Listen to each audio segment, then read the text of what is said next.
What's up mga ka-chibi? Tuloy-tuloy pa rin ang ating pagpipilgrimage at para sa ating next video ngayon.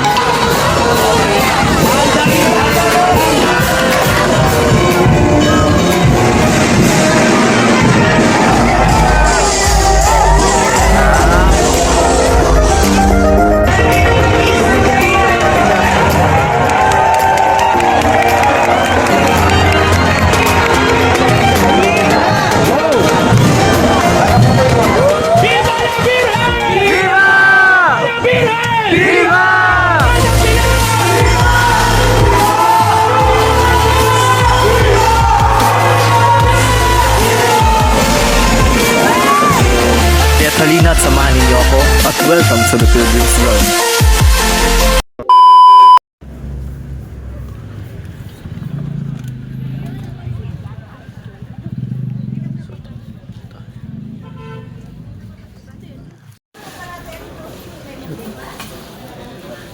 So nakapamili na ng flowers for tomorrow. Magsaset na tayo mamaya pagdating sa bahay. Panggayak sa altar. All green ang pinili ko kasi sabi nila bold ang magbulaklak. Makulit ang kuya. Ayan o, bulaklak pa din pero may palm. Very good. So hintayin na ako ng motor dito. Sayang, sana ng bulaklak. Nakauwi ko lang. What's up mga ka-chibi? Ako nga pala inyong Kuya Chibi Kerap and welcome sa The Pilgrim's Vlog Extras. Kakauwi ko lang galing ng Dangwat. Bumili ako ng mga bulaklak para gagamitin sa paggayak sa altar dahil bukas ay ang aming pabasa. So, walang time kaya ngayon ko siya gagawin. Kisa bukas, mararush naman. So ngayon na. Kaya is paghahalo ko yung mixed traditional na palaspas pero magiging dahon ko itong mga bulaklak. Ayan, all green. Sorry na, alam kong bawal ang bulaklak pero lalagyan ko, hindi ko maiwasan. Kailangan ni Mama Mary ng bulaklak. So ito, hopefully maayos ko siya. Pamamagitan ng ating kapangyarihan na tinuro nila, tayo ang magkagaya kaya nito. So help me Lord. Si Lawrence kasi syempre nagsaserve din sa simbahan ng Santissima Trinidad. Dito sa may so busy yung bata, umaga. 3 PM yung aming pabasa. Kaya sabi ko ako na si friend Adriel din naman, birthday ng tatay niya ngayon. And alam ko naman pagod din yun dahil may trabaho rin si friend. Kaya ako na lang, kaya ko naman na siguro ko. May tinuro naman sila sa akin mga technique. Sana magawa ko. Mga ito nga, palaspas, golden rod, Malaysian moms ata itong tawag dyan, pati carnation, lahat siya green. Kasi nga, dapat dahon lang siya. Para kunyari, baka mali mo makapasa na kay Lord, diba? Hindi, joke lang. Pero, sa ruling ng simbahan kasi, pag Holy Week, sa mga simbahan, especially sa simbahan, is dahon-dahon lang. Kasi nga, para makapag-focus sa passion and death of Christ. Pero since hindi naman tayo simbahan, siguro naman baka pwede na yung bulaklak. Ito magiging dahon natin, technically, ito pang highlight. So medyo maghahalo yung medyo traditional kasi pati ito lalagyan natin ng parang art na palaspas. Hopefully maganda makakalabasan. Okay, so ready na tayo. Kaya kan time na. Okay, so hindi ko alam kung anong gagawin na concept pero bahala na. Okay, let's go. Hindi ko na nilagyan ng plastic. Nakasipsip na naman siya ng maayos.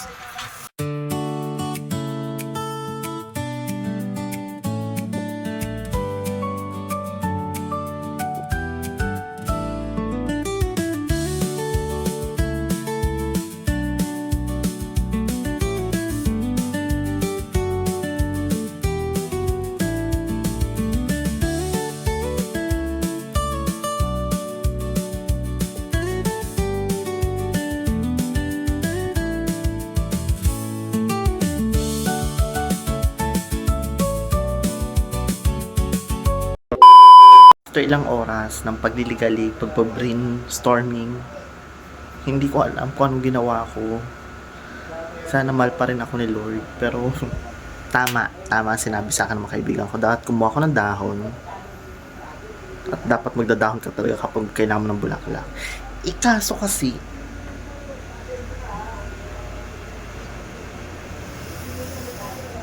well, yung dalawang poste na yan, yung puti, may palaspas pa yan. Yun yung mga papabless namin tomorrow na ipapamigay sa mga kamag-anak. So, technically, magiging green yun. Super green yan.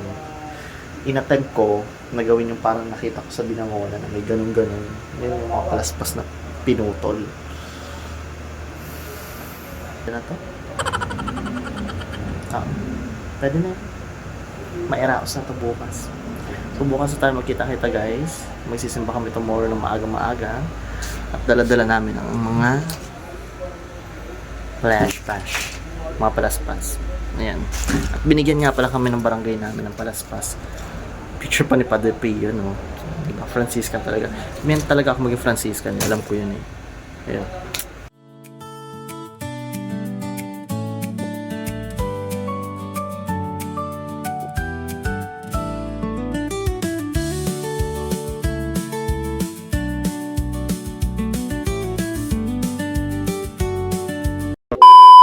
Sunday morning at pupunta na tayo sa simbahan. Feeling ko late na kami at dala-dala ko yung mga palaspas na una papabendisyonan natin, papamigay sa mga kamag-anak, pero bago yun ilalagay muna natin sa ating pabasa sa ating altar. Ayun yung akin na yun, diba?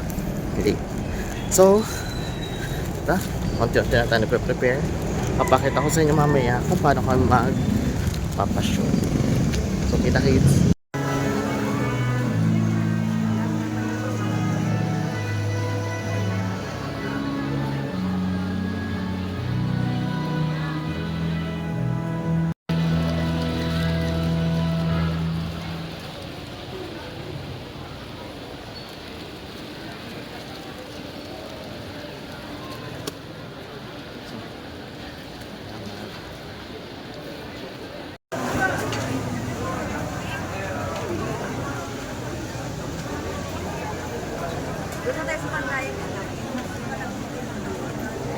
Nang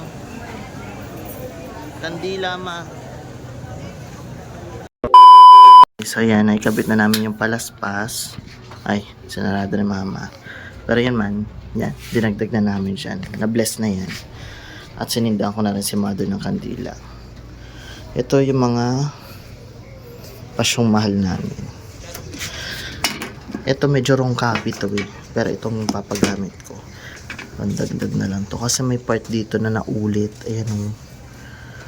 So itong pinapagamit ko talaga. So yan, ready na kami. Ilang minuto na lang ay magi-start na ang pabasa. Actually wala pa yung mga ibang kasama sa pabasa, wala pa yung family ko. Pero pinatay ko muna yung ilaw, ang init kasi. Pero take note, makulimlim sa labas ha. Naka-prepare naman na yung altar. 3 o'clock mag-start ng rosaryo na ang mystery na gagamitin natin ay yung sorrowful, since ngayon ay Holy Week na, no? Start na ng Holy Week. And i-incensean uli natin to, magpapabaga na tayo ng uli and para prepare na lahat para maya dire-diretso na yung pagdarasal. So hopefully matapos kami na maaga. Naipakakasal siya, nagikakabangkara sa Padring nag-aanyaya. Ganito ang pari at mata mo ang tuwa ng paraiso. At ngayon ay maturuan na pawin ang madlang isang araw na makakapag. Kung saan ni gabi ang buhay na isang tambong hamak lamang, at sa gayong mga sakit ang ibibigay na tubig ay sukat ay, at sa inyo ay tinuray ng panahong nakaraan ay di ninyo naalaman kung ani oras at araw at nang inyong nang makita isang umiilang sa kaniyang luwa at kung ikagumanito kung ang manukit na tao anong masasapat ito. Oh, ayun guys, ngayon ay umaga na at ang nagko-continue ng pabasa natin ay sila mama, si tita, yung inaanak ko. Ngayon naman, ang ginagawa natin, nagluluto tayo ng sopas para dun sa pakaridad. Kasi after nito, magpapakain tayo. Dun sa mga kapitbahay, mamimigay tayo ng blessing. Ayun sila. Diba? Sila muna nagko-continue.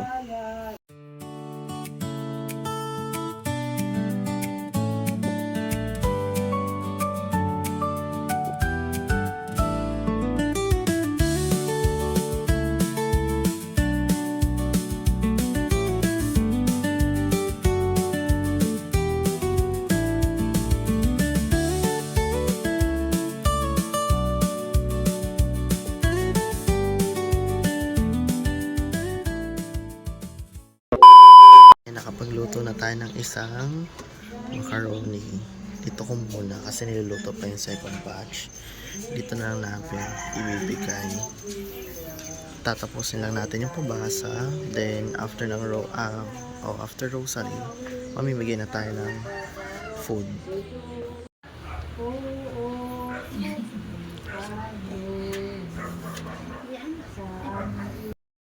Tapos na kami. Tapos na kami. So, mamimigay na. Ayun yung huling luto ko, ma. Pero anong pork ka?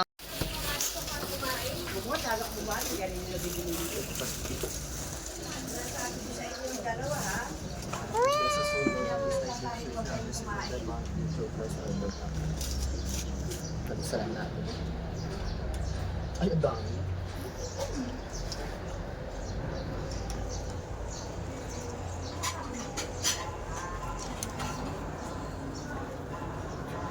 Macaroni salad po talaga ito. Dito sauce. Ting, tiling. Yes.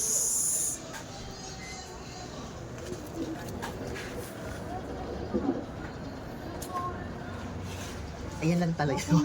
Nagdawag natin. Saan ang kutsara? Ay, oo nga pala. Sorry na. Ano, kamayin? Kamayin?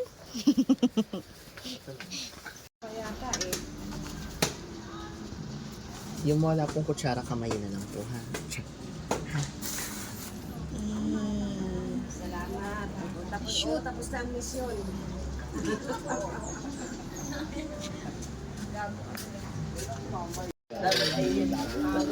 Ismisan mo ang ano't ang dami na kanina. Ito mo lang iha. Sige. Sure ko nga mauubusan ka nito. Ito naman si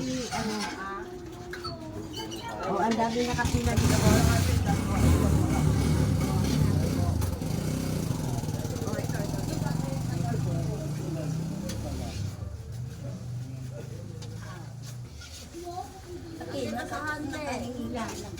Oo. O tama na lang yung kutsara. Ang dami pa. Huwag kayong mag-alala. O ito. Salamat po. Sige.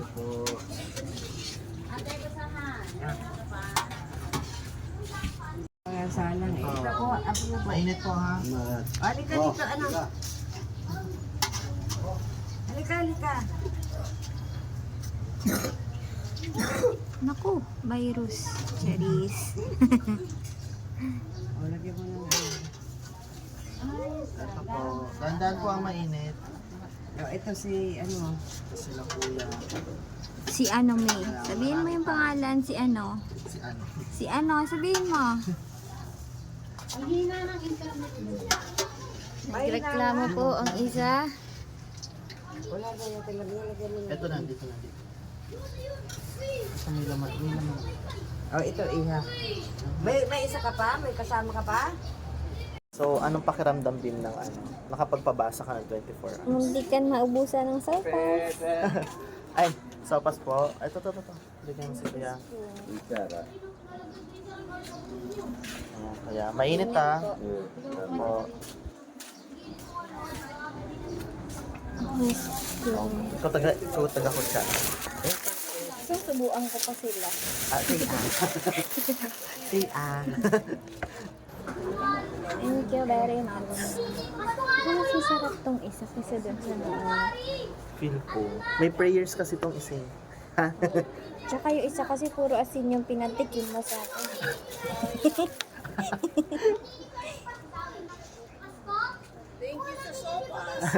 Welcome po. Ay, Meron ka papakinggan na, nila. halika dito, iho. Halika, oh, sopas. Kanari. Dali.